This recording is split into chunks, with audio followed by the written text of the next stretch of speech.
I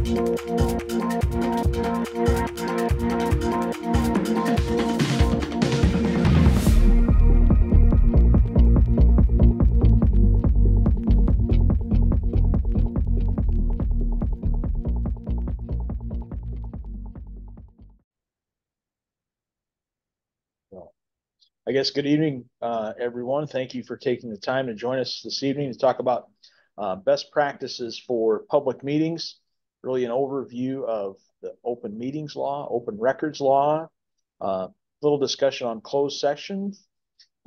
Really a pleasure tonight to have Mickey Sheilds with the Iowa League of Cities to be our guest presenter. I am recording this presentation, which will be archived on the Region 12 COG website for hopefully future reference and additional views and information. So again, thank you for taking the time this evening. Mickey, I will turn it over to you. Thank you very much for taking the time this evening. You bet. And thank you, Chris, and everyone at Region 12. We'll love working with you guys. Really support the work you guys do. A lot of great COGs in and around the state. Region 12 is definitely one of those. And so, again, appreciate the opportunity and the partnership we have. I am going to share my screen while that gets fired up. Hopefully this works well enough. And Chris, I'll verify with you that you can see my PowerPoint. I can see it, that's for sure. All right, perfect. So anyone on the call or the virtual meeting here, it may be best to just use the chat function or, I mean, honestly, a small group, you can interrupt me anytime you want if there's questions that come up throughout the presentation.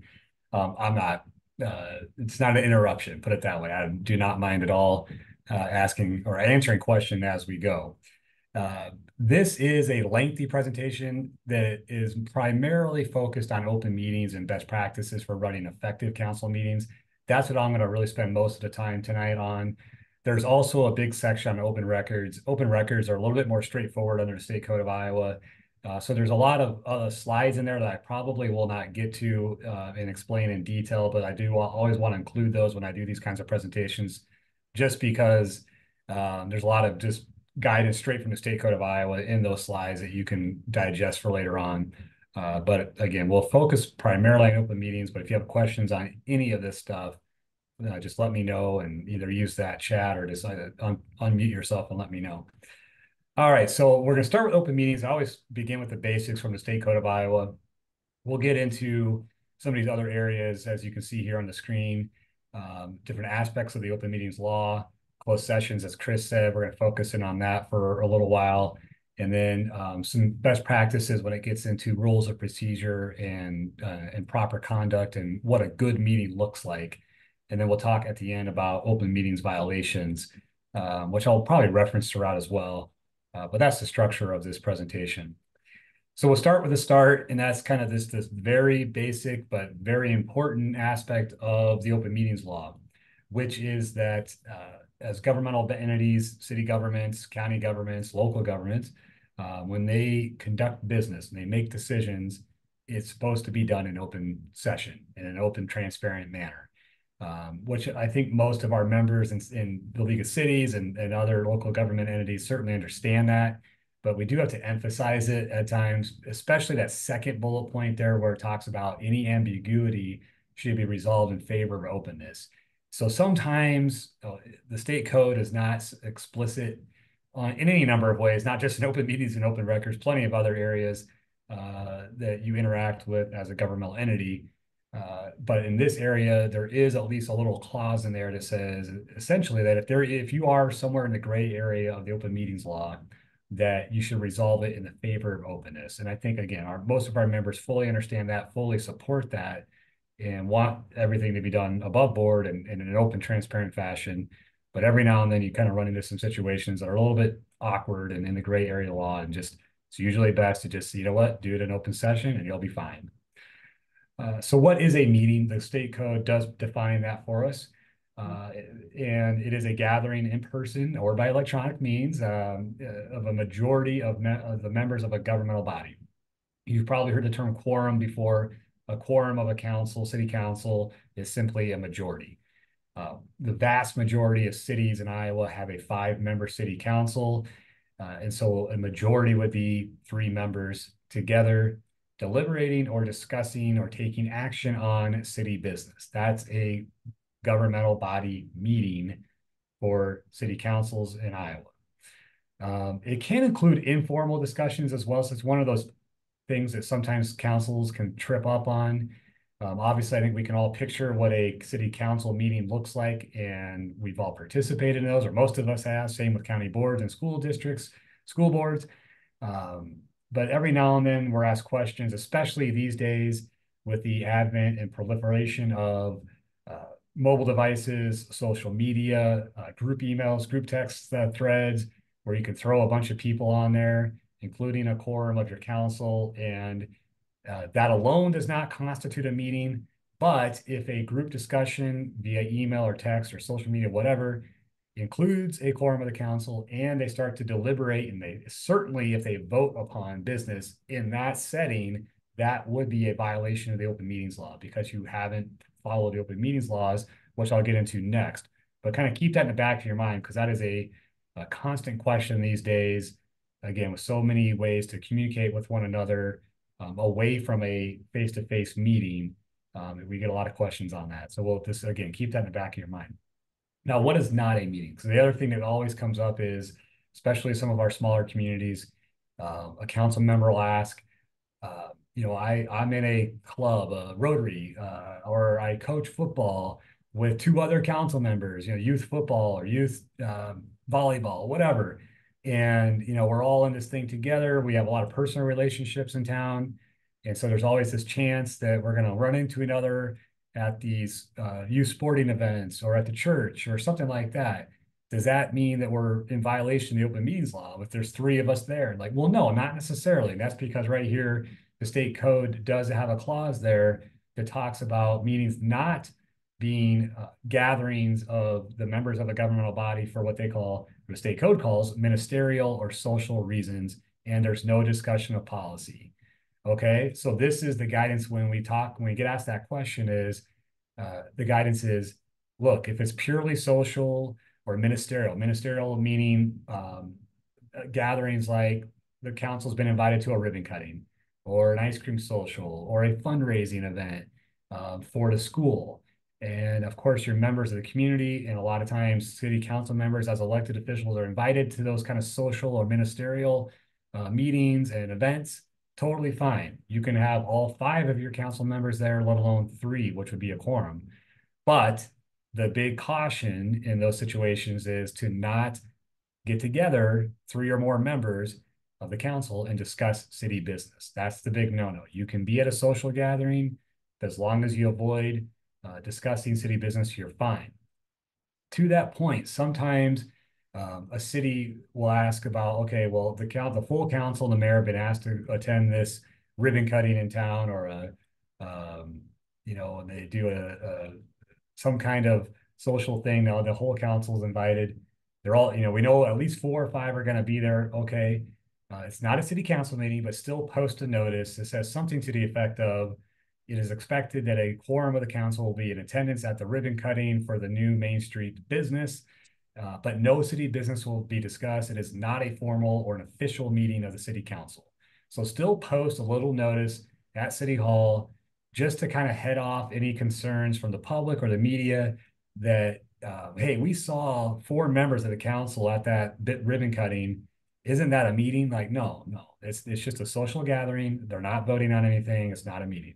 So that helps kind of just head off those concerns or allegations that there was an illegal meeting of some sort.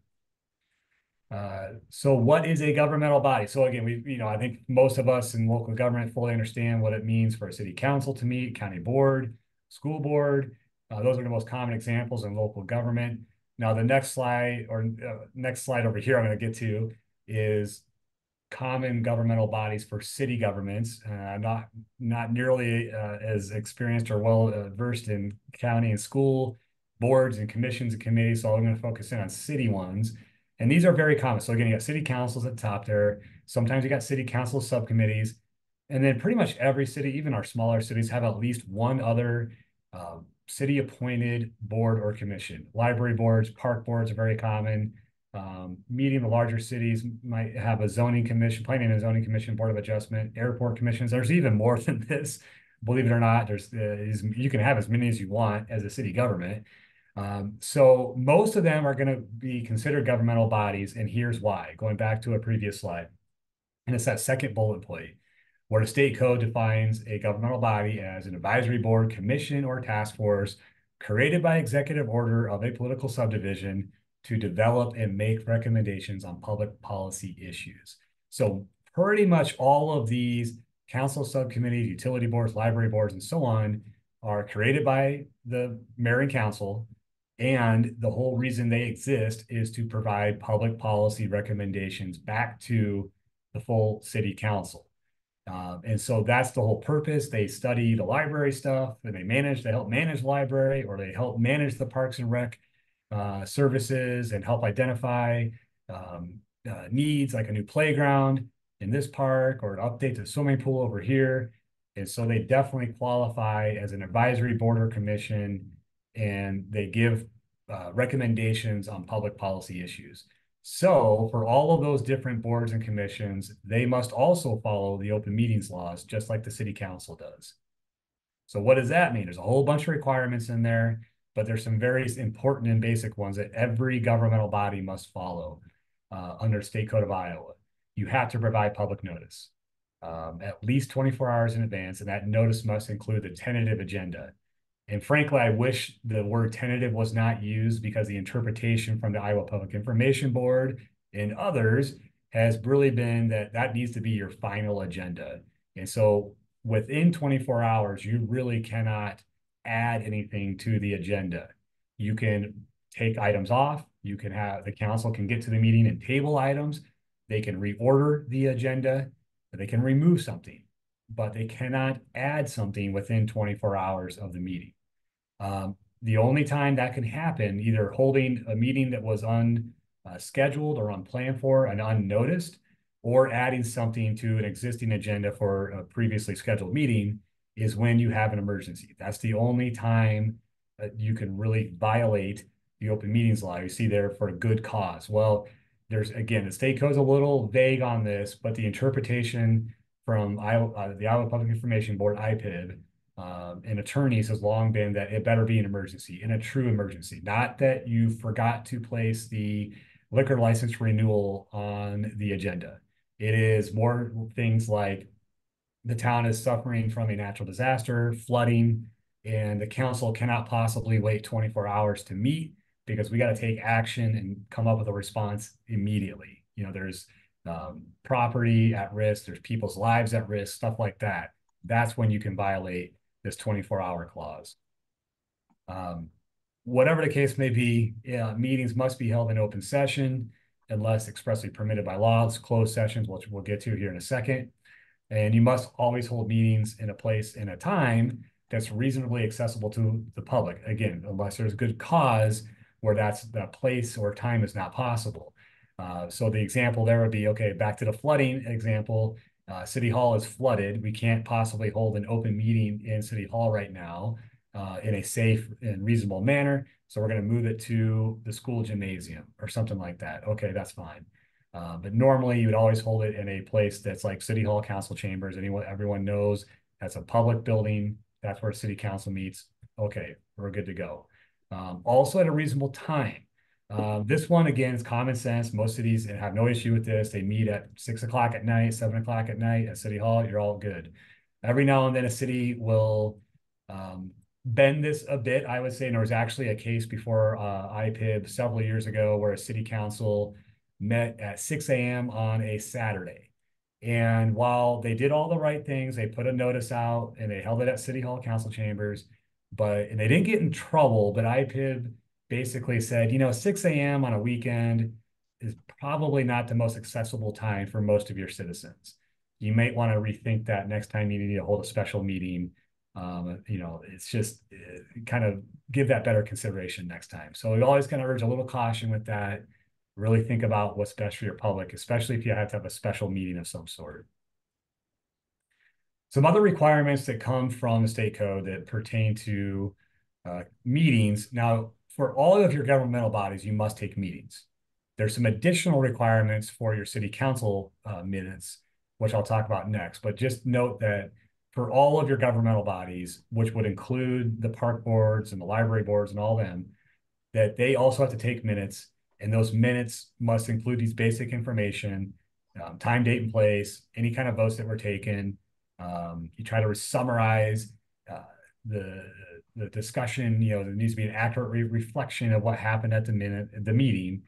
And for those boards and commissions, they don't have to publish their minutes, but they do have to keep them typically at City Hall. You can also post them to your website if you have a city website. A lot of cities do that as a way to just provide more public information. That's great, but they don't have to publish them. And not many cities do for their boards and commissions. Now, the city council, you do. Under the state code, you have to publish them within 15 days for cities over 200 in population. Cities less than 200 population, you just have to post your minutes and your public notices and things like that. So there is a bit of a line in the sand, so to speak, for cities less than 200 population. But for the cities over, you have to get those sent to a newspaper within 15 days for publishing. For every meeting, regular meetings, special meetings, work sessions, you name it, for the council, that has to happen. All right. And again, if you have any questions, Hey, this is yeah. David. I run Mark Seberg sites. I have loads scheduled for 5:30, and I was just wondering where the crew is. I just got out here to check on everything. Oh, yeah, no, yeah, they're on their way. They're about 20 minutes away. We had to hang up the last time. Oh. Yep, sounds like a work call. Okay, anyways, we'll keep moving here and get into closed sessions. So that's kind of the next tricky area of the state code, I would say, that sometimes cities struggle with, and that's for good reason. I mean, not many cities use closed sessions, and so there's a lot of cities out there that they'll call us up and they'll say, we haven't used a closed session in 15 years. Can you kind of walk me through it? Absolutely. So it is available to you for all the governmental bodies. You can use closed sessions, but they're for very narrow purposes. So we summarize the most commonly used ones for cities, which the first one listed here is easily the most common one, which is for doing some kind of professional performance review of current staff, but also for hiring decisions where you may bring in candidates for an open position with the city, and you can conduct interviews. In either of those types of scenarios, the individual, the current employee, or perhaps your future employee, would have to request the closed session first. And it's best to get that in writing, typically via email. Sometimes the city clerk is managing all of that, coordinating the performance review or the job interviews. And so you just really need to get that request from the individual first. Then the council can use the closed session when the meeting is held.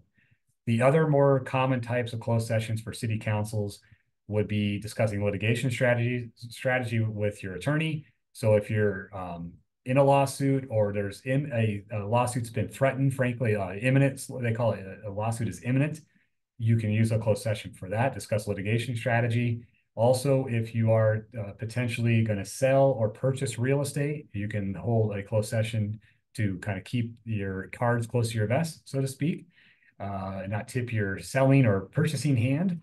And then the other one is, this is very rare to see, but every now and then you might see it, where you need a closed session to discuss an ongoing law enforcement matter, an investigation, where the council might need to be apprised of something that's probably quite serious. So those are the types of closed sessions you see. There are other types in the State Code of Iowa. This is all in section 21.5 of the State Code. Some of them are more for schools, talking about like students and things like that. But again, those are the ones most common for city councils. For any of those types, if you're ever going to use a closed session, it has to be done within a meeting. So it has to be on the agenda, like any other agenda item. You have to cite the specific state code subsection that allows you to use a closed session. So I'm going to skip back here 2 slides. And for this particular type of closed session, to do a employee performance review, the state code citation is section 21.51I of the State Code of Iowa. That should be listed out on the agenda. So people have the public, the media, has at least a general idea of the type of closed session you're going in there for. You don't have to give names or positions, or if you're in a lawsuit, you don't have to give the case name or the person's name that's suing the city or who the city is suing or anything like that. But you would have to give that state code subsection citation to at least apprise the public in a general sense of this is the type of closed session we're using. It is lawful under State Code of Iowa. Then you, once you're at the meeting itself, and actually before I get there, I should say, we advise cities, this is not a state code requirement, but it is a best practice to get an opinion from your attorney, either in writing ahead of time, or if your attorney is going to be at the meeting in the closed session itself, to have them give an oral opinion prior to the closed session, just to say, yep, I've advised the city council, this is a lawful use of a closed session. That is one of the defenses you'll have if somebody tries to contest your use of a closed session as a city council. Then at the meeting itself, the state code requires, when you get to this item on the agenda, approval by at least 2/3 of the members of the council, or all of the members present if you have less than a quorum, or less than the full 5 in attendance, to use the closed session, to go into closed session. So supermajority is required to go in there, and then you're good to go. Some other things that you also have to do that the state code requires anytime you use a closed session, you have to take detailed minutes and an audio recording. The state code is sort of a little bit antiquated here because it says you must place those items in a sealed envelope, and that envelope can only be opened by court order or potentially by the state ombudsman's or even by Iowa Public Information Board in certain ways. Nowadays, most cities take digital recordings, audio recordings of their closed sessions and have electronic Word docs of the minutes from the closed sessions.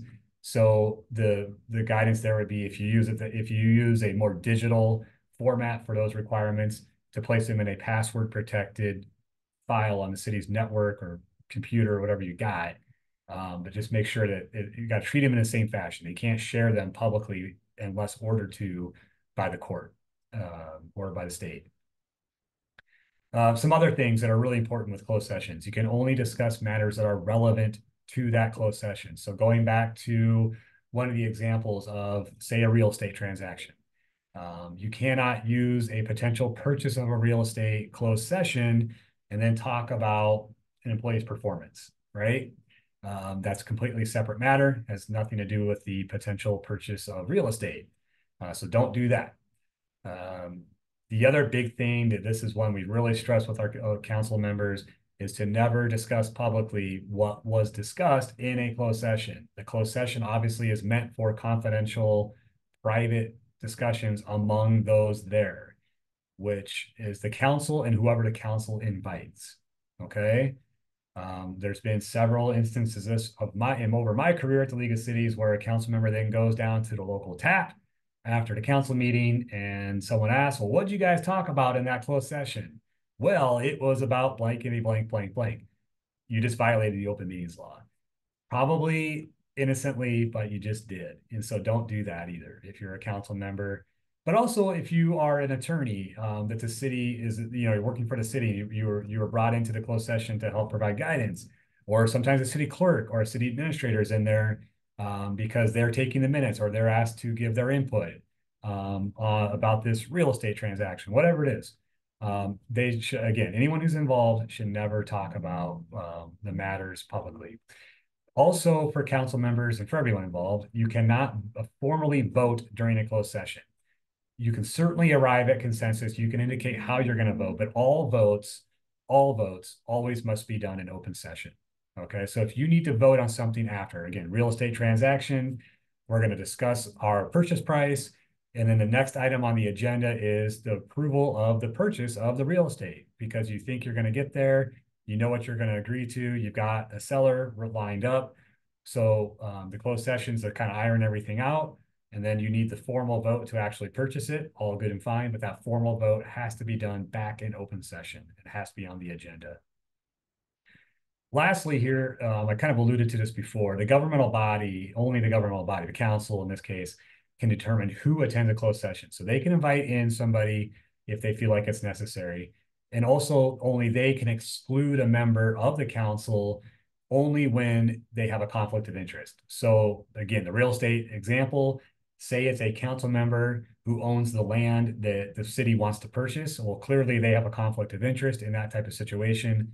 They can be excluded from the closed session. And obviously, once it comes to a vote, they would have a conflict of interest and need to abstain from voting on that matter. All right. Again, if you have any questions, just let me know. I'm going to move into electronic participation, which. Hey, Mickey, oh yeah, go ahead. You want to take a question out of the chat box here? Absolutely. Karen has one about the. Let's see, I got to get back to it. The publication timeline for supervisor meeting minutes. Is that the same as the cities? I would have to look that up. I apologize. I am not a county law expert. I believe my answer was I think it is. I think so too. I think I've heard that there's a companion piece of code and probably chapter 331. It's kind of the big general county law one, somewhere in the 330s. I can look this up for you guys if you'd like after we're done here. But I don't know it for certain. I'm much better with city law, but I'm fairly confident there is a similar provision for county boards. That was my answer too, Mickey. Sorry to. I know you're a city guy, but that's okay. That's okay. One of these days, I'm going to learn county law. I should have done it years ago, but it's always focuses on city stuff. Very good. So, all right.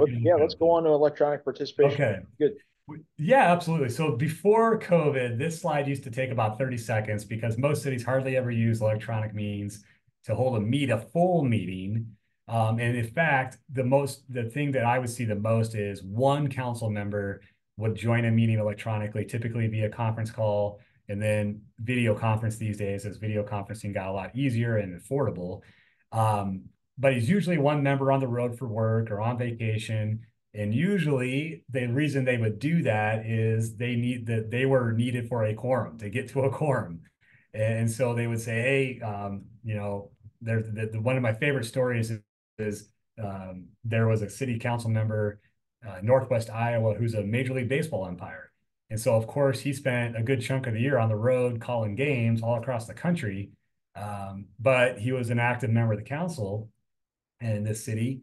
And so the only way he could participate was via conference calls. And so they lined up a good way of doing that, totally lawful, but under state code, where his participation was impossible or impractical when he was out there working, doing his job. Now, when COVID hit, of course, we had a lot of cities and local governments needing to use a full electronic meeting because, again, meeting in person became impossible or impractical in a lot of places. And so, again, this law has been around for a long time, and you can use electronic means, but there is a catch there. It has to be only when the meeting in person is impossible and practical. Pretty much every city now is back to fully in-person meetings. I think every city is now. But some are doing hybrid meetings because a lot of citizens actually told their city, I like having the chance of joining the council meeting remotely because I'm at my kid has a softball game, or I have another commitment, but I really want to watch and see what's going on with my city council. I just can't be in two places at once. So some cities, not many, are doing hybrid meetings to try to satisfy their public and give them both options. The clerks in those cities will tell you it's a lot of work. It's basically running two meetings. And so if you're thinking about doing that, put a lot of thought into it. Make sure you've got good staff available, and also you've got good technology that you can support. No matter what the case is, you always have to make sure of a few things that the public can access. They can hear the discussion on both ends, in person in the room. If you have a hybrid thing going, or if it's a fully electronic meeting, that everyone can be heard, the council discussion can be heard, the voting can be heard. So that's a big piece to it. And then also the state code says that the minutes have to note why a person joined electronically or why the full meeting was done electronically, and why meeting in person was not possible or practical. And that's it. And so as long as you follow those things, electronic meetings can be utilized. Let me move along here. So just a few best practices. I kind of covered all this already, but it's a few things that I think a lot of us learned through COVID, using Zoom or Teams or what have you. But having a meeting manager like Chris tonight is something that is very important. Trying to do this stuff by yourself, especially a public meeting where you might have citizens joining the electronic one and trying to manage them and plus manage the council or the county board can be very hard for one person to do. So probably having separate duties is helpful. Definitely work on having kind of best practices and troubleshooting. People are going to have, even your own council, yeah, someone's going to have a trouble with internet connections and I can't unmute myself. I don't know how to write a message on the chat function, all of that stuff. I think we've all experienced this now quite a bit with how much Zoom and Teams meetings are going on, but it does stand to reason to have good practices and best and troubleshooting ready to go. And then recording the meetings, if you're going to record it, make sure the public is aware of that. And just, if you're going to spout off a little bit, well, we're recording this and it's going to be out there for the public to consume. So for everyone involved, mind your manners, which you should anyways. But sometimes people struggle with that. And that leads me into the next big portion of this training, which is talking about meeting rules of conduct, best practices. And I always start with, you would hope that everyone involved in any public meeting would always use the best decorum and the most professional conduct, but it doesn't always happen that way. I think all of us have probably sat or participated in meetings that go astray or where somebody exhibits really poor behavior or worse. I've seen it all. Unfortunately, there's even the worst of things, threats of violence and things like that. And so we really, sometimes you can make light of these types of things, but at the same time, they are very important. And you need to have rules that govern your meetings that are fair and they're meant to keep things on task and orderly. You want people to join you. You want the public to express themselves, but also they need to do it in a fair, reasonable, and professional manner, respectful manner. I think that's a fair thing to ask of anyone out there. And so you do have this ability. The state code supports this in two ways. Section 21.7 talks about this directly for all governmental bodies.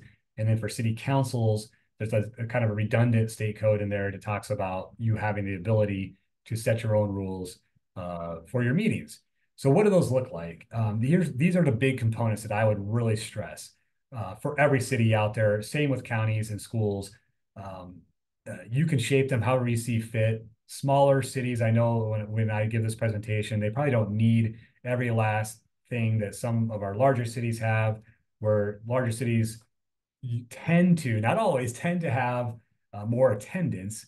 Although I've worked with enough smaller cities where you see fully packed council chambers on all sorts of things. You talk about urban chickens or vicious dog codes, and suddenly the whole town shows up. And I get it; those are very personal things, and so suddenly you have a very packed council chambers, and that's fine. You want the public there. This is their government. They should have every right to be there and participate. Again, though, you want rules to help keep them orderly and productive. That's the whole idea. You're running. This is the business of the people. You want it to be productive. You want it to be responsive to their needs.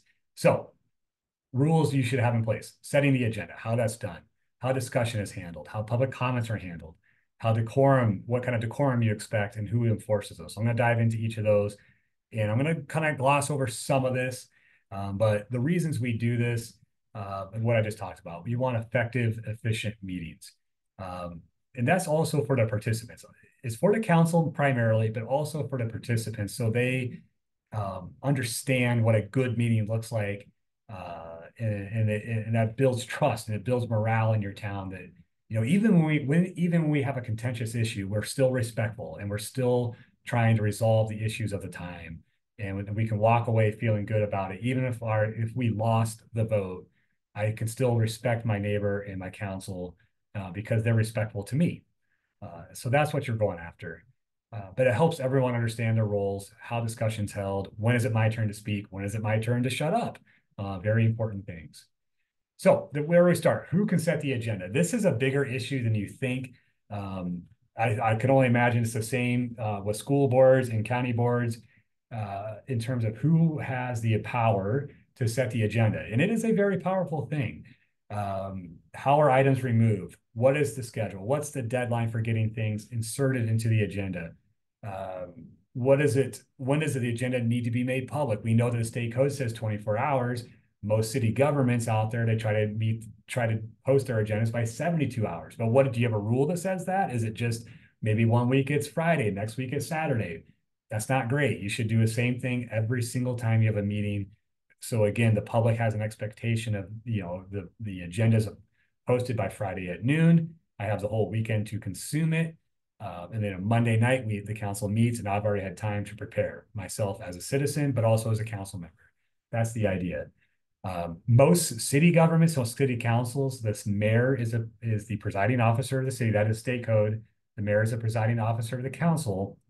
Most cities defer to the mayor when it comes to setting the agenda. It doesn't have to be that way. You can have other rules that say other things, like the council can place items on the agenda or remove items from the agenda. It's up to you all out there as governmental bodies to figure this out. So that's what I would say, though, is figure it out. Have a rule in place that everybody understands for all of it. Where is it posted? We talked this before about you have to post it, and the state code says a prominent place. So what is a prominent place? There was actually a IPIB complaint related to this involving a county in Northeast Iowa where the county did everything right. They posted the agenda for the next county board supervisors meeting well ahead of time. It was detailed. It looked great, but they placed it on a bulletin board on the hallway inside the building. And they got a complaint because a citizen walked by, it's probably on purpose, but they walked by after hours or over the weekend, whatever it was, and said, I looked for the agenda, couldn't find it. So the IPIB basically said, hey, next time you need to make sure you're always placing it in a spot that is visible to the public around the clock. So how you achieve that, most cities out there, I'm sure counties the same, you place it in an outward facing window or doorway or some kind of bulletin board that's visible to the public around the clock. There you go. You've met your obligation. Also, for most governmental bodies, there's some kind of packet of information that supports all of the agenda items. The resolutions, the ordinances, and on and on and on. There's typically some kind of memo or research that goes with each of those items from the city clerk or the city manager or other staff, whatever the case may be. Again, they're all kind of supporting documents. Those packets are available to the public. But also, some city council members can get a little agitated if they don't receive their packet by a certain time. And that makes sense. They want to do their homework, and you got to empower them to do their jobs by giving them the information they need in a timely fashion. So again, most city councils, they meet Monday evenings or Tuesday evenings. Typically in most cities, the goal is to get that agenda and the council packet to the council members by midday on Friday or end of business on Friday. So they have the weekend to digest it and get ready. But what is that rule for you? That's something that every governmental entity out there should be setting some kind of procedural rule in place to make sure everyone's on the same page. Similar to like electronic copies of that, the media can request these things. You have to provide it if they do make that request. So make sure that they're included whenever you send out these agendas and packets, especially these days, because most cities are doing this electronically now. And so you can just quickly add in your local news reporter to your email that you use to send out the agenda and packet, but just make sure that's part of the process as well. Now, getting to the order of business. It's up to you all on sort of this whole structure to the order of business. I'll offer up my own sort of the league's best practices. There is nothing in the state code that says you have to put public hearings first or last, or resolutions first or last, or anything like that. But most cities start with some kind of like opening from the mayor. A lot of cities do a pledge of allegiance. Some have some kind of prayer or invocation or a proclamation. Some do nothing. They just open the meeting, mayor gavels it in, and off you go. That's fine too. But typically there's a call to order. Okay, let's get started. You approve the full agenda. Then next thing is typically for most cities is a consent agenda. What is a consent agenda? That is a way to put a whole bunch of routine items into one voting action.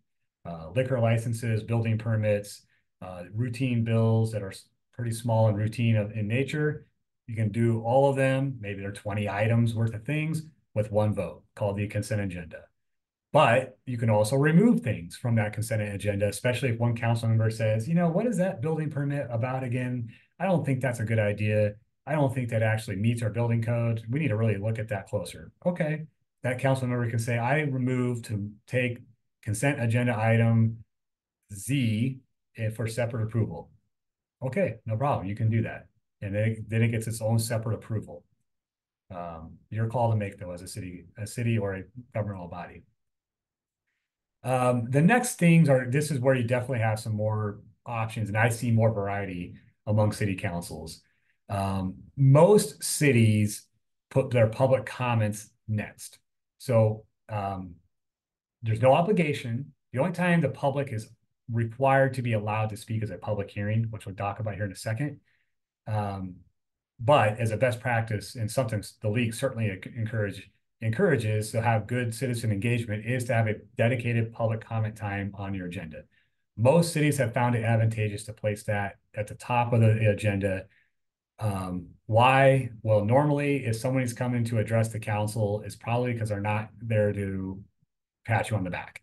They're probably there to give you some kind of constructive criticism in some fashion, and that's fine. That you should accept that. That's part of government. You know, this is their government, even if it's a little bit of a wild accusation or allegation or whatever. Give them their time. Even so, most cities will have found it beneficial to limit the public comments to like 3 minutes per person or 5 minutes per person. And then we'll talk about decorum later, but they still must use proper decorum. Even though they're not a member of the city council, they still need to be professional and stay away from the bad stuff. Then public hearings, a lot of cities will place those somewhere near the top as well. Why do we want public comments and public hearings near the top? Well, again, a lot of times the people are there to address the council. They're probably not super happy about something. The longer you make them wait to speak, the more fired up they may get. And I think, again, a lot of veterans out there, veteran city officials will tell you, just, you know, get them up there early, let them have their 3 minutes or so, and thank them for their comments, and then move on. And it's a good way of handling it. Doesn't have to be that way. It's all your choice. Then you get into kind of the meat of the agenda, the action items, the ordinances, the resolutions, and the motions. Ordinances are city codes, and this is city government, but those are codes that are laws. Resolutions are policy statements, and then motions are usually just reserved for procedural type things, routine business and procedural type votes, and that's it. What we recommend, some cities still do kind of the old business, new business, and stuff like that. We tend to caution cities on those types of things, and really your whole agenda to never be vague, to be very specific. It's not enough to just say old business or new business. Well, what does that mean? But it's also not enough to say Main Street. Well, what's going on in Main Street? Is it a reconstruction of Main Street? Have you been asked by a restaurant to have outdoor seating on Main Street for their business? Is someone wanting to close Main Street for a party? Main Street alone is not a good enough heading. You really got to get detailed. Council will consider resolution number blank to award contract to reconstruct Main Street. You know, that's a much more detailed and prescriptive agenda item that gives the public the ability to give at least a general idea of what the council is going to consider with that particular agenda item. That's the idea. You want to inform the public of what you're planning to discuss and vote upon. So when you get into discussion and debate, this is another one. It's a little bit more art than science, but generally speaking, it's good to have a rule that kind of governs how this discussion and debate is done. And now I'm talking about the council discussion, not public comments, but council discussion. Usually the mayor, again, is mayor presiding officer. The mayor kind of runs the council through the meetings. They announce the agenda item, and then they ask for discussion.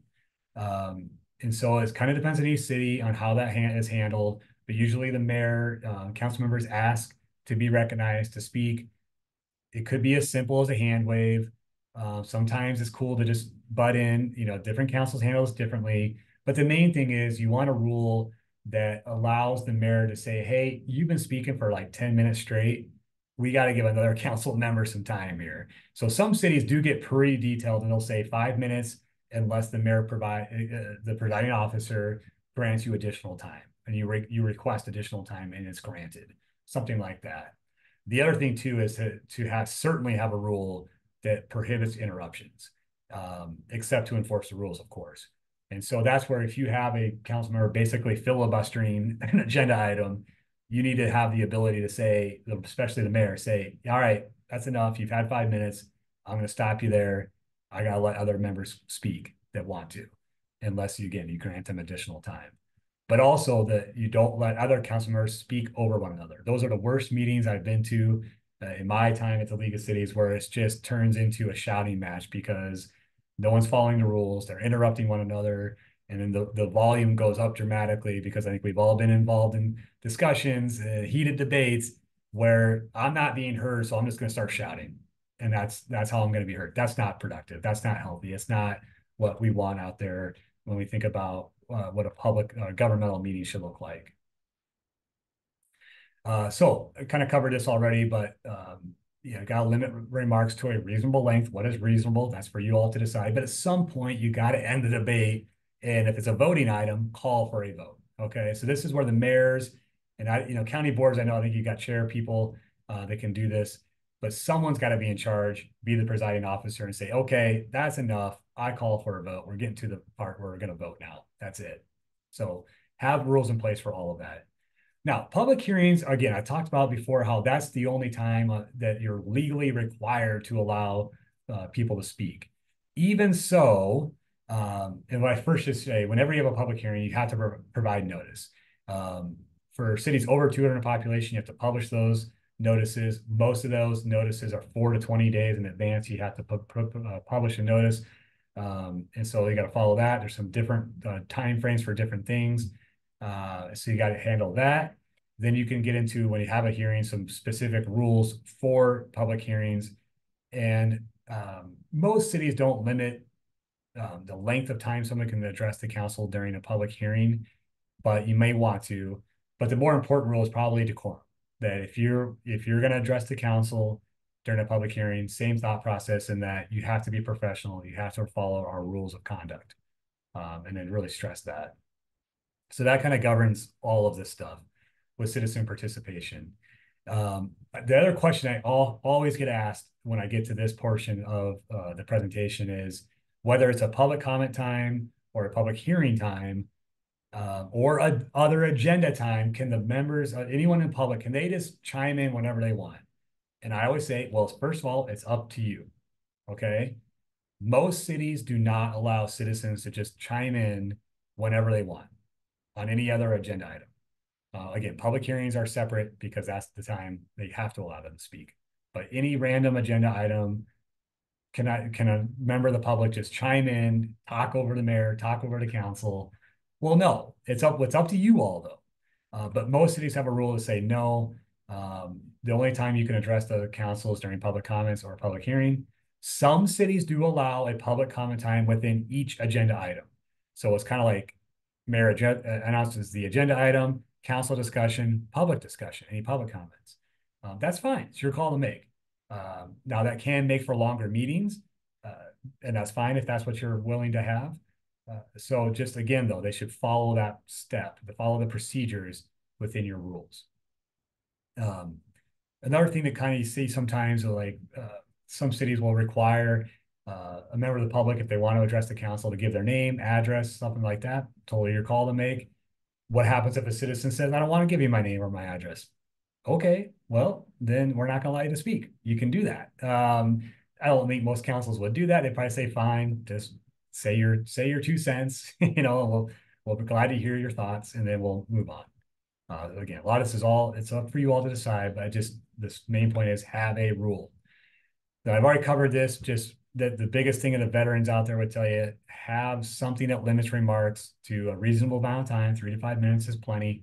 And then the other thing too, you sometimes see is if there's a big group in town that's for or against this thing, and the mayor might say, hey, look, you're all wearing the same shirt, you're all carrying the same flag or the same banner. I get that you're all here.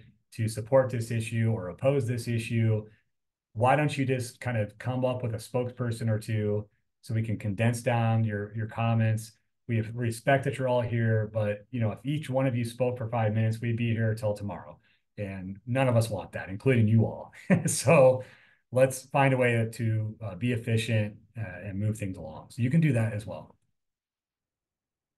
The other thing too, I'd say, this is getting into the decorum, is something called remarks to be germane. It needs to be related to city business.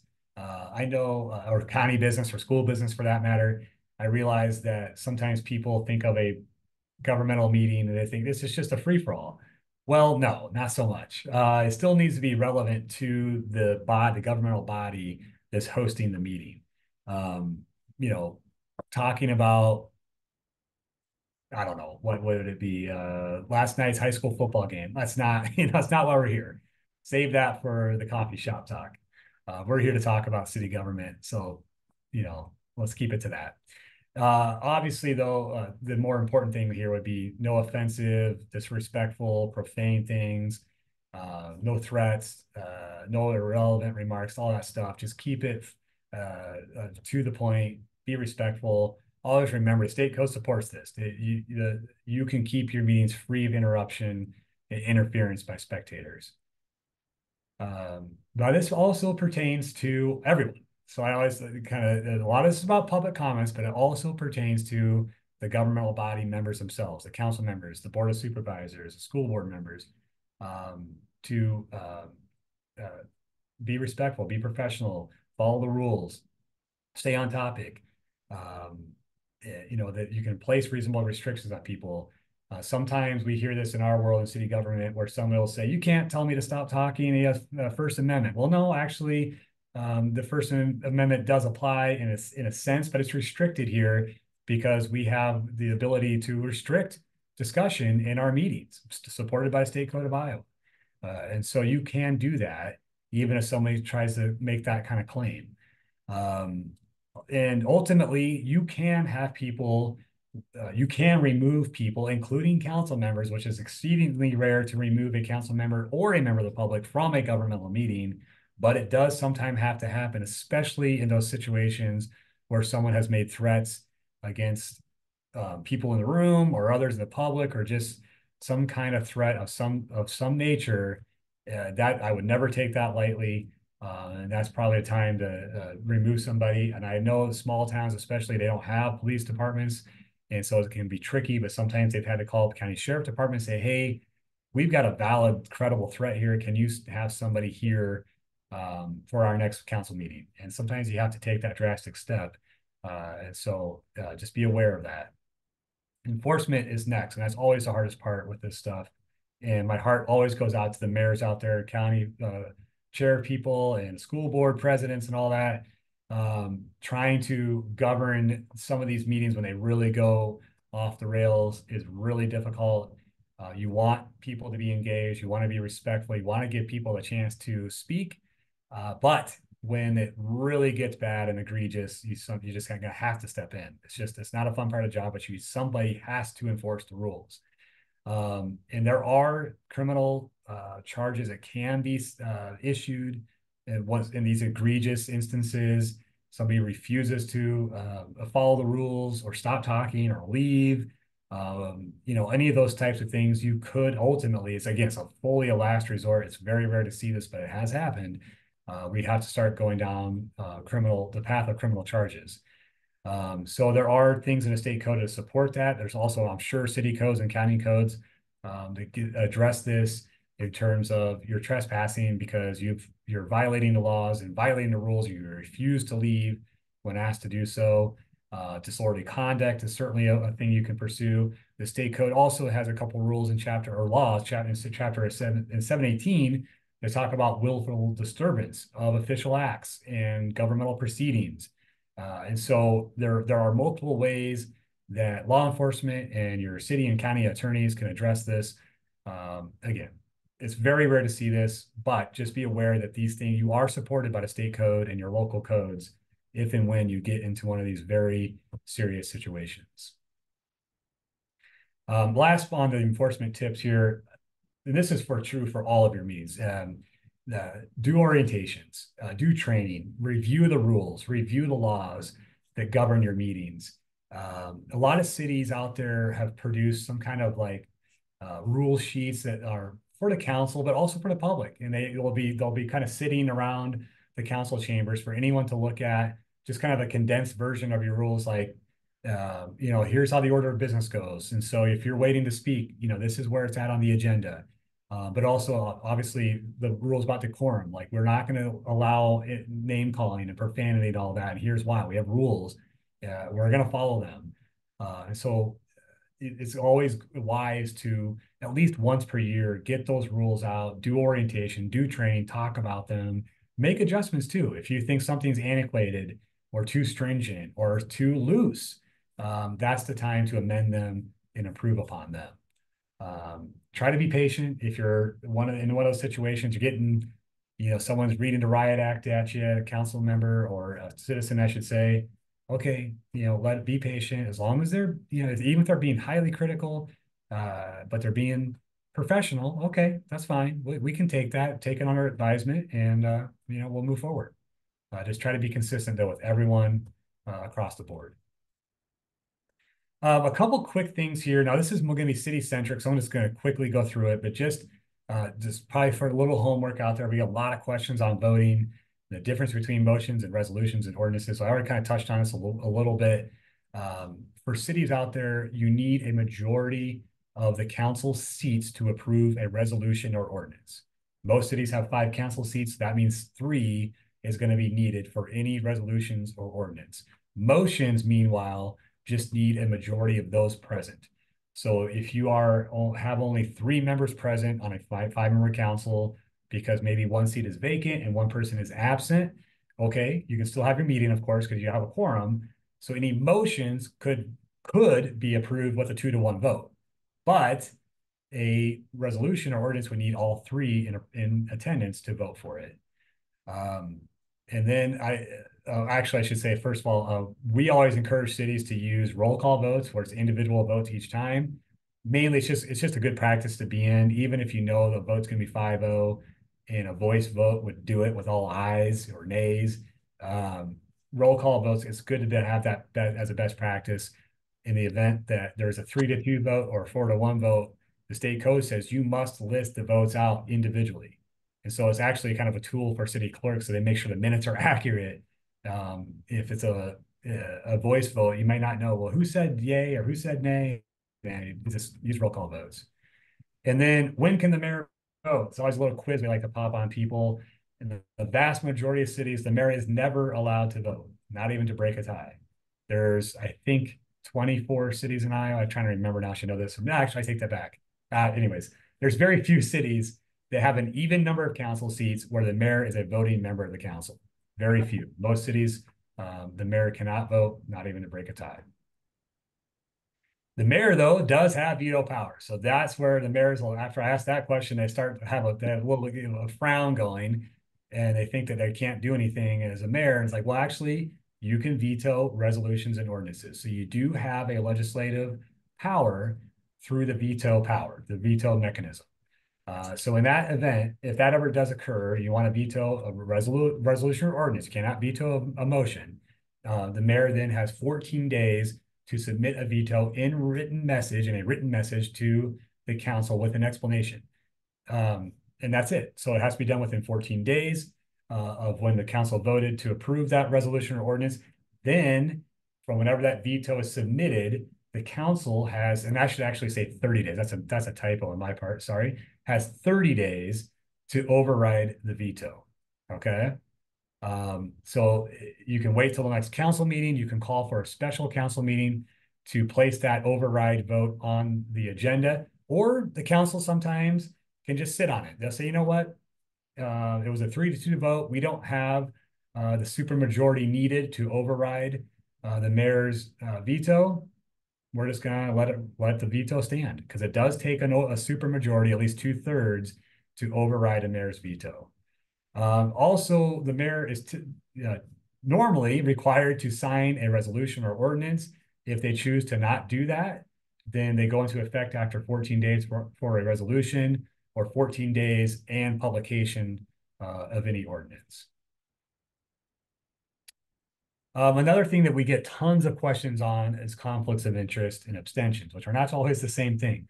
The state code addresses this when council members, what is a conflict of interest? Basically, any item that you would take action on, or you could use your city official powers on, that in some way gives you a personal or financial gain, or for immediate family members, or even sometimes in some cases like business associates, then you have a conflict of interest. So again, if some vote comes before the council and you have that vote would give you a personal or financial gain, or family members, or some close business folks, you have a conflict, you must abstain. Okay, so state code requires that. Just be aware of it. Doesn't come up often, but every now and then a council member owns a business and the city has a contract out that business would have an interest in. Okay, well, the council member clearly has a conflict there, just abstain from voting and you're fine. That's the only time council members should abstain, and they're actually required to abstain. Sometimes council members will abstain from votes when they don't have a conflict. Is that okay?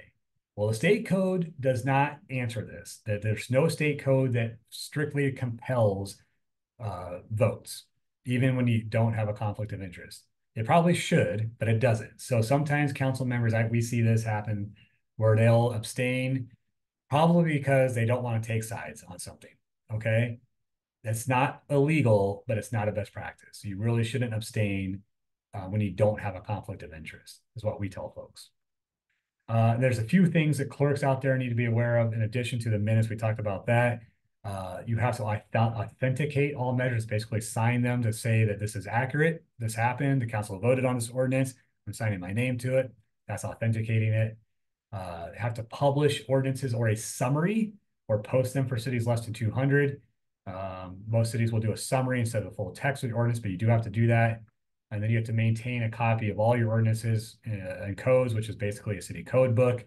And I'm sure Chris in Region 12 do some of that type of work. A lot of the cogs out there do that with cities and helping them update their code books occasionally. All right, the last section here, I know I've been talking a long time, so if you have any questions, just shoot them in there in the chat or let me know. I'm going to wrap up very quickly with violations and judicial enforcement. And just be aware of this. The one thing I always say is this: how about this? Don't violate the open meetings law or the open record law. You don't have to worry about any of this. But there are provisions in the state code of Iowa that are available to anyone who wants to allege that a governmental body or individual members violated the open meetings or open records law. So there's some whole process in chapters 21 and 22 about this. Now I'm going to skip ahead a little bit and I'll come back here in a second. The main point here is nowadays, even if something is filed in district court, it's probably going to get kicked to IPIB, and either in passing or formally.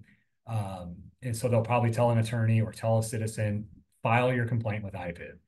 And so that is what the IPIB is, a state agency. That's what they are designated for: receiving complaints from the public, from attorneys, from judges, from even governmental officials themselves. Will file complaints alleging some sort of open meetings or open records violation. So that's where pretty much all of it goes these days.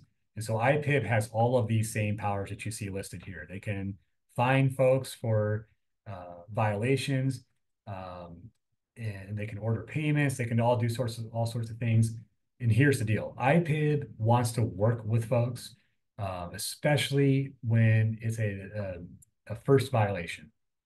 Most violations of open meetings and open records are completely out of innocence and ignorance of the law, which is not a legal defense, but it will allow IPIB to kind of give you a soft warning or a soft instruction to get training. And so don't take it lightly. Always, comply with the open meetings and open records laws, but work with IPIB too. And city attorneys are very good about this. Same with us at the league. We'll go to IPIB and say, I got this weird question from a city about this, that, and the other thing. What do you think? And that's one of those ways you can kind of have a get out of jail free card. If you consult IPIB, they give you an opinion you can hold that in your back pocket. Same with, here, I'm going to move to the next slide here. Same with in certain circumstances, like if you voted against the closed session, if you relied on an opinion from your city attorney, the Iowa Attorney General's office, IPIB, and so those are kind of your get out of jail free cards. If somebody alleges that you used an improper closed session or you violated the open meetings law in some fashion, but you have an opinion from your attorney say, nope, that's a lawful use of the open meetings or the closed session law, then that'll be a defense you can utilize in court or with IPIB, as the case may be. All right, I'm going to move on to open records. Now, this will go a heck of a lot faster. We actually got a question here. I'm going to answer that, Chris, if that's okay. Is it possible to post the agenda on a website and email it out to a distribution list, or do you have to post a printed agenda? An excellent question. And actually, right here, I'm going to answer this in two ways. Currently, you still have to do the old school thing of printing out a paper agenda and posting it in the prominent place at cities, at City Hall in a public spot. There has been numerous attempts over the years by us at the league, ISAC for the county, school board associations, all the local government folks, to get a more modern version of the law that would allow you to post your agendas online and or social media. Obviously, that's where a lot of people look for information anyways. And so there is a current piece of legislation right now, and this has been going on for years. There's always been a bill in the legislature. We haven't been successful yet, but there's a little hope this year that they will adopt this bill to kind of modernize things and allow governmental entities and governmental bodies to post their agendas online, and that'll satisfy the public notice requirements. So fingers crossed that does get adopted by the legislature this year. But again, as of today, you still have to do the old school thing with paper printout of your agenda and post it in a physical spot. Good question. All right, on the open record side, a lot of this, I'm just going to breeze right through it. It's a lot more straightforward when it comes to Chapter 22, and that you cities and counties and schools out there, they possess a whole bunch of records. The vast majority of them are going to be considered open records under State Code of Iowa. So just some real basic things here. You have to have a lawful custodian, which for city governments is almost every city out there is a city clerk. But somebody's got to be in charge of the records. That's basically the whole idea. What is a record? It's everything. The state code actually, in some ways, was forward-looking in this because it said in any medium of or belonging to a governmental body. So that certainly includes paper records, of course, but also emails and social media postings and electronic documents of any sort that you own or is in your possession as a governmental body or a governmental entity. The one that probably trips up most cities is emails, correspondence, and text messages and things like that. If it is owned by the city, like if it's involving city business, even if it's conducted on a personal phone, it is still a public record under the State Code of Iowa. That's probably the number one type of record that we get questions on and that trip people up, especially elected officials, because they think they got a personal phone. I don't blame them because this is all different, but they're on a personal phone. They text the mayor, they text the city clerk and say, hey, can you send me that proposed resolution? I want to do some research on it. Or can you send me that report from the engineer about our water quality?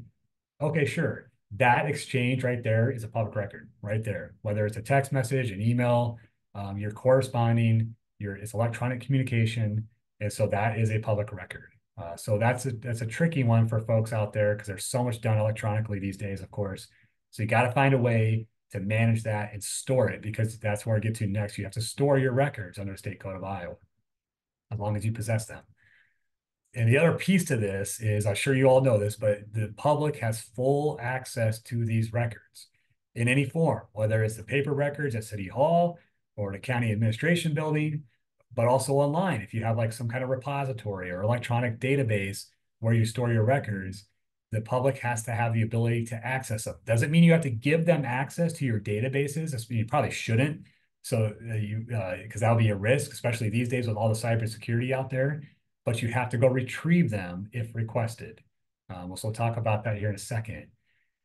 So when must records be available? This is an old school law that's still in place. So this is another one we hope to modernize. But there are some strict things that say you have to be available to respond to records during these times. Nowadays, people are going to send emails around the clock and say, hey, can I get my hands on the council meeting minutes from last meeting? And you might get that on a Saturday at 9 o'clock at night. Okay. Doesn't mean you have to respond at 9:01 that same Saturday, but you do have to respond at some point. So that's kind of the gist of the law here, where it talks about a reasonable delay that should not exceed 10 business days, and it cannot exceed 20 calendar days. You can have a good faith delay, especially if you need to consult like your city attorney or county attorney on a record you think is that a confidential record? Okay, get legal guidance, because you cannot ever divulge confidential records. That's very important.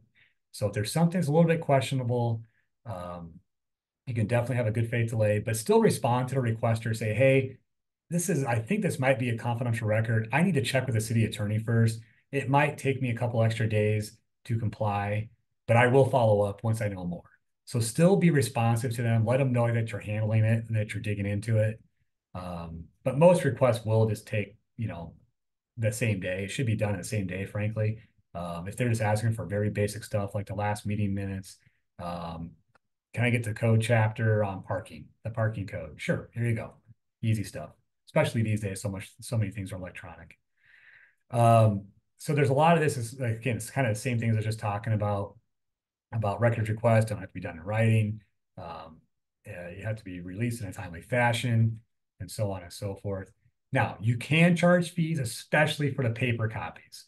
Definitely, there's a cost to the city or to the county or to the school district for furnishing those records in a paper form.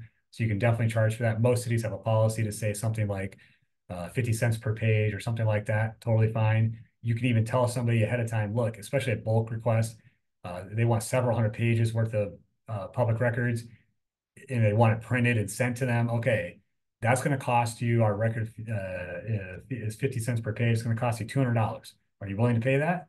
Okay, then we'll provide them. But again, nowadays with so many digital and electronic records, you might say, look, instead of printing all these things off, it'd be far cheaper for you if we just email to you in a PDF or a zip file, whatever you got available. Are you willing to do that? Okay, sure. Most people are going to be like, yeah, I don't want to pay for $200. I just want them. Okay, here you go. But just work with people on that. Have a policy in place. There's also a state code change in 2022 that says for any records request to take less than 30 minutes, you cannot charge for that. So just be mindful of that as well. So you can have a reasonable fee. That fee can also include, especially for those bulk requests, it might take your staff several hours to compile and dig up even electronic records. You may have to do a lot of retrieval, going into your database and finding them and locating them and downloading them and so on and so forth. And the city clerk might say, that's going to take me like 8 hours to do because they're asking for like thousands of records. Okay, that's fine. We're going to go back to the requester and say, this is 8 hours worth of our clerk's time. And you can charge for straight wages, not insurance and other benefit types expenses that go into the expense of paying for your city clerk. But you can charge for their hourly wage and say, look, the hourly straight wage for the city clerk is $18 per hour times 8, whatever that is. Do the math real quick. That might be $100 or something that you add on to the fee. So you can charge that. So that is part of a reasonable fee under State Code of Iowa. So I talked about, you can tell them, hey, this is going to be like $300. Are you willing to pay it? Yes. Okay, then we'll do it. And so that's the other piece of this. I just talked about this. It has to be for the hard costs that the city or the local government incurs to provide the records. All right. Now the next section is, we're going to breeze through this real quickly, but just be aware that section 22.7 exists. That is where all the records the State Code of Iowa identifies as confidential, and they must be kept confidential. You don't have, this is not a question of whether this can be released to the public or not. No, they cannot be. And so you got to keep these types of records confidential. There's far too many in there. Most of them have nothing to do with city government. There's plenty in there that definitely do with schools and students to maintain privacy for them. It makes a lot of sense, of course. And so the ones that we focus in on this presentation are cities. But if you're with a county or a school, just be aware that really talk to your attorneys on this stuff because you really got to be protective of these records. So I list out a bunch of here or several types that are common to cities. So just be aware of these, but be protective of them. And also, this goes back to the lawful custodians. If you have a confidential record file of some sort, especially the employee stuff like personnel records that are confidential, medical records that are confidential, you need to place them in a secure environment. If you have paper filing cabinets, obviously a lock and key. If you have these digitized electronic records that are confidential, same thing I was saying before about closed session digital records. They need to be in a password protected, secure location within your network, cloud, whatever you use to store your records. Make sure they are protected. If someone somehow from the public gets access to these records, you have violated the open records law. Okay. So I'm not trying to scare you, but I'm trying to scare you.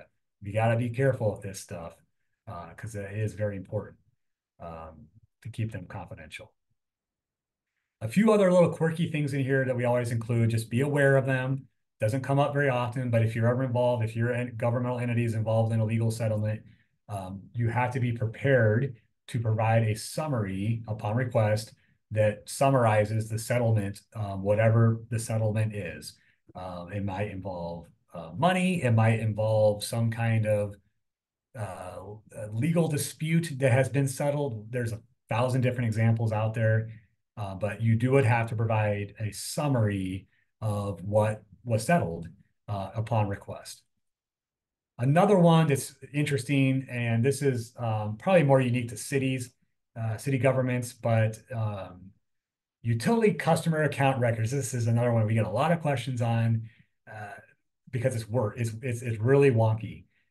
For many years, the utility customer account records were public records. Someone could come in and say, I want to look at my neighbor's utility customer records, their usage, how much they've been billed, and so on and so forth. And then cities would have to like redact anything that is confidential within those records, like credit card information or bank account information, social security numbers, things like that that might be provided as part of their utility account records.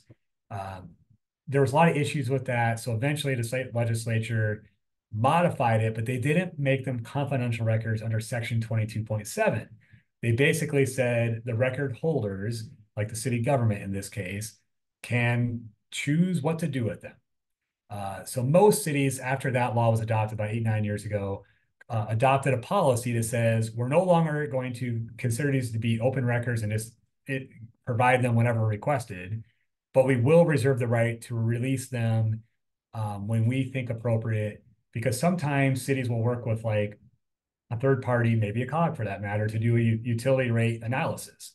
And they will need the bulk data to do a utility rate usage and analysis to say, okay, your rate is not keeping up with usage and it's not keeping up with the needs of the system to do infrastructure upgrades and so on. And so they might need to access the records themselves to really do a full analysis. Or sometimes the city is approached by some kind of charitable group in town and say, we want to pay off all the delinquent utility accounts in the city. Awesome. You know, that's really cool. So even in those cases, though, you probably could provide those the data without providing names. You could probably redact the names from the accounts and still help the people that are going to help the community in some fashion. The last bit of guidance we have here is have some sort of record retention plan. We have a manual that's designed for city governments. I hope the counties do. I'm not sure if the ISAC has something similar to this for counties. I bet they do. But record retention and management is tedious work. I actually did this when I worked for a city. And at the time, we were transferring a whole, like just file cabinet after file cabinet of paper records into an electronic record management system. It was one of the most tedious things you could ever dream of, but at the same time, super important because there was some incredibly valuable historical records the city had, which I'm sure counties and cities across the state and schools have, things you don't want to let go, but they also just eat up a ton of space. And city and local governments are pack rats as is. It's just kind of, everyone struggles to throw things out, including records. You don't know what's really valuable and you don't know what's not. And so you just throw everything in a file cabinet. And nowadays you just throw everything to the cloud. And so that being said, you should have some kind of record management process and policy in place to keep the things you need to keep and get rid of things you can get rid of. It's just kind of like at home. You try to reduce the clutter when you can. All right, and the last thing is, I'm just going to skip through all of this because all of the violations and judicial enforcement is the mirror of Chapter 21 with the open meetings laws, and everything gets kicked to IPIB as well.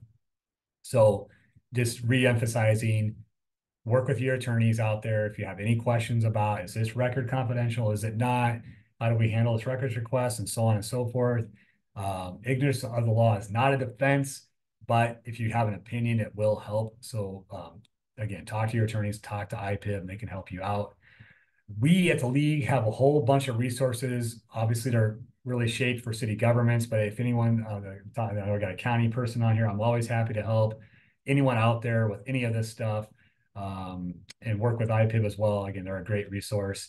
And so feel free to contact me and the league anytime with questions. That's what we're here for. We want to help you all out and help all the communities across the state. And so we got just a couple minutes left here. I thank you for bearing with me. Anyone who's been one of my presentations in the past knows that I am very long-winded and I can talk all night. So I thank you for bearing with me, but I will take any questions if there are any from the group. And if not, we can close out. I think everybody is muted, so you'd have to unmute or type your question in the chat. Just to kind of echo Mickey's comments, League of Cities, a great resource. Their website as far as sample documents, policies. The other thing that I have directed many people to here in the last weeks are their monthly Cityscape magazine is a wealth of information, Mickey. There is always something in there that is as a benefit to me, not as a city person, but who works with cities. And it's always very, very informational and very much appreciated. So any questions from the audience or those out in the... I guess when you... I do have a question. Sure. On the email thing. How do you know? I mean, I don't keep every email. How do you know which ones to keep? And then a text on my phone. It's like, how do you save that? I don't know how. I wouldn't sweat it. It's very rare. I think there's probably one time I can think of in my time at the league where a city had to go to an email provider, and I forget who. Not actually, this was for a text message, and I think they had to go to like Verizon because they were in a lawsuit, something litigation related, and part of discovery, they had to go find as many emails as they possibly could, stretching back like 7 years or something like that, involving the council members, any communication they had about this issue involving this lawsuit. That's a rarity. So I wouldn't sweat it, but the guidance attorneys have is that as long as you can access it somehow, it's still alive. So if you have a system in place, and I'm not an expert on this by any stretch of the imagination, how long text messages or emails are stored on your personal device. I know enough to know that Gmail and all those different providers store them longer than you probably think in their own cloud. And so again, very rarely, but sometimes I've seen this where a court will say, go to those providers and try to dig them up from their archives.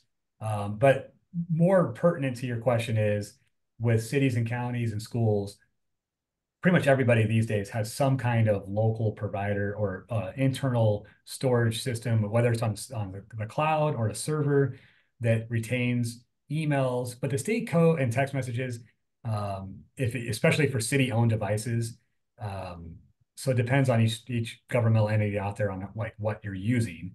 But even in those cases, a lot of times the city will have like a 2-year shot clock, even on the cloud, and say after 2 years, these emails are getting destroyed. They're gone. They're just lost to time at that point. So if that's the case, and if someone requests, I want an email from 3 years ago. Well, we don't keep them after 2 years. I'm sorry, the record no longer exists, and that's true of all records. All records. That if you don't possess it any longer, you don't have a record to provide. And so you just, you apologize. I'm sorry, we don't have that record, or that record never existed. We never had it. So I don't have anything to give you. And that's Okay. it. So All right, thanks. yeah, it's kind of definitely stressed trickier. me out. It's like, Yeah, no, don't I stress. don't know how to do that. No, the bigger thing I would tell all the elected officials out there, if you're going to use personal devices, or even if you get a city or county issued device, is just be mindful that anytime you're talking about city or county or school business, that media or public can request it. And a lot of times you're going to have to provide it as long as you still have it.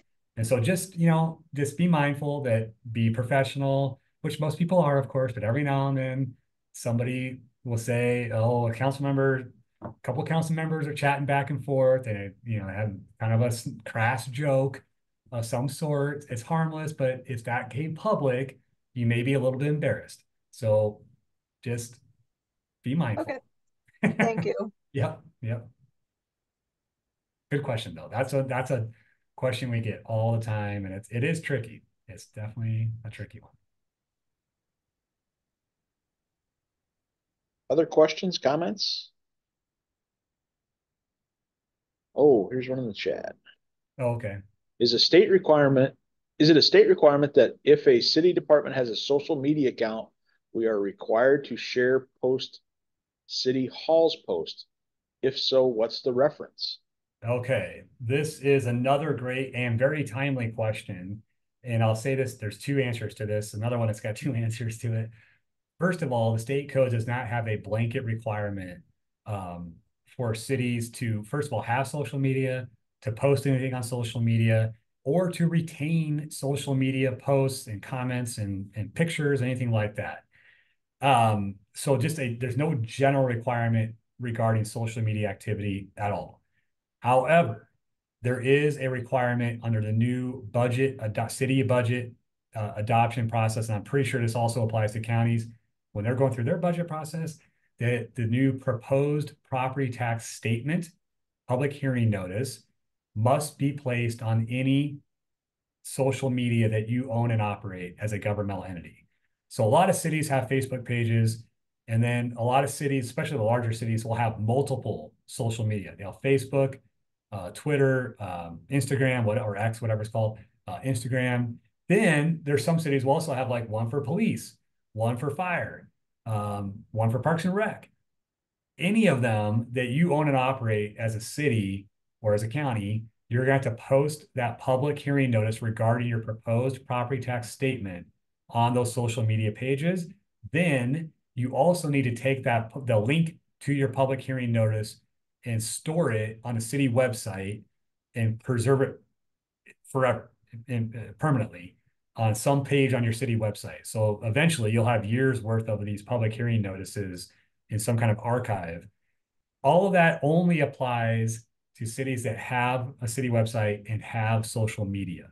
Again, there's no obligation, no state code requirement that requires you to have a social media page or account of any type or a website. There's plenty of cities out there that have none of that. They don't have a city website. They don't have any social media.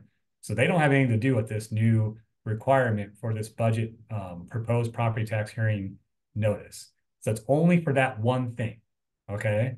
So there's no blanket requirement for just general social media activity, but if there is that one requirement for the public proposed property tax statement and public hearing notice that goes with that statement. And that's going on right now because city budgets, we're in the full throes of it right now. So it looks like there's a follow-up question about library Facebook. Now this is where I would say it depends on who manages that Facebook account. If it's really meant for like the city library, to be used, even if it's kind of owned by on a personal side of things, but the page itself is meant to be used as a city library, like informational page. We're going to post our open hours, our programming and whatnot. At that point, it's basically being used as a city library page. Then yes, I would say that public hearing notice regarding your proposed property tax statement needs to be posted there too. But if it's truly just a personal account that a very big library supporter or patron does to just kind of post their own sort of library sharing stuff from their library, then no, because that's a personal account. It's private. It's not a city account. Hopefully that makes sense. I get that it's weird. It's an awkward thing that we're forced to do, but that's what we got.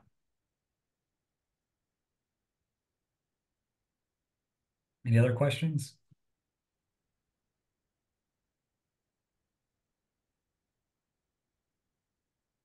Mickey, again, thank you. A great session. I know I just learned a couple new things here, and that's surprising. You know it all. no, amazing that I manage, even my thick-headed old self can learn something new. Wow, I have a couple coworkers on here that might probably agree with that too. So, yeah. Just a reminder that we will kind of polish this recording up, and it will be posted on our Region 12 website. I will send out that link when that's ready to view. As well, just a little, I guess, infomercial here. Mickey and or one of his associates will be out here at Region 12 on April 2nd at 11:30 during one of our lunch and learns, and talk a little bit about nuisance abatement, another hot topic for cities all across the land. So, Mickey, thank you very much. Thank you to those that joined us this evening. Appreciate it a great deal, and have a good evening and a good rest of the week. Thank you, Chris. Thank you, everybody. Take care.